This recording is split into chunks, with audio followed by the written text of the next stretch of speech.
नमस्कार, मी यामिनी दळवी. आपण बघताय एबीपी माझा. आणि आताची एक मोठी बातमी आहे, कारण मुंबईमध्ये एक मोठा रेल्वे अपघात झालाय, ज्याच्यामध्ये आतापर्यंत 4 जणांचा मृत्यू झालाय. आणि याच सगळ्या प्रकरणाविषयी आता राज ठाकरे यांनी सुद्धा भाष्य केलंय.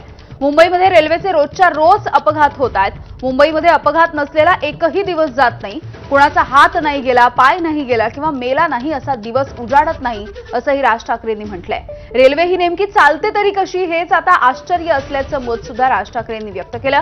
मुंबईसाठी वेगळं मंडळ करा अशी मागणी करूनही काहीही होत नाही अशी खंत सुद्धा राज ठाकरे यांनी व्यक्त केली आहे. तर रेल्वे मंत्र्यांनी राजीनामा देऊ नका, जाऊन त्या ठिकाणी बघा असंही राज ठाकरेंनी सांगितलं. लोकलच्या डब्यांचे दरवाजे जर बंद केले तर आतमध्ये लोक गुदमरून मरतील.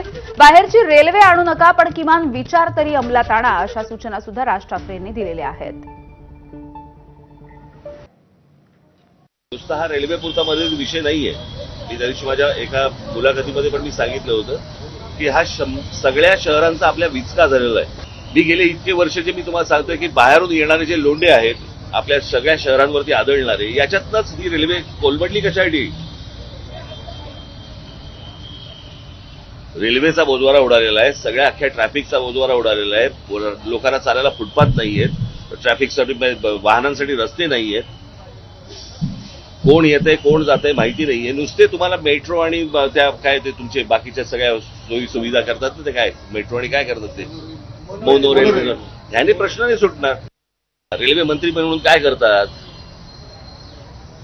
आता हे सगळं आनंद आहे त्याचा. रेल्वे मंत्र्यांनी राजीनामा द्यावा. राजीनामा कशाला द्यावा, जावं तिकडे बघावं काय चाललंय ते सुधारावं.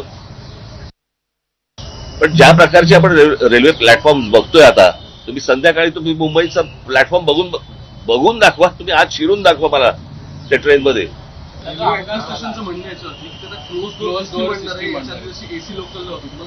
प्रश्न अहो कसे माणसं राहतील आतमध्ये गुदमरून मरतील, किती गर्दी असेल कल्पना आहे का तुम्हाला. आणि यानंतर सगळ्या महत्त्वाच्या बातम्यांचा वेगवान आढावा 100 हेडलाईन्स मधून.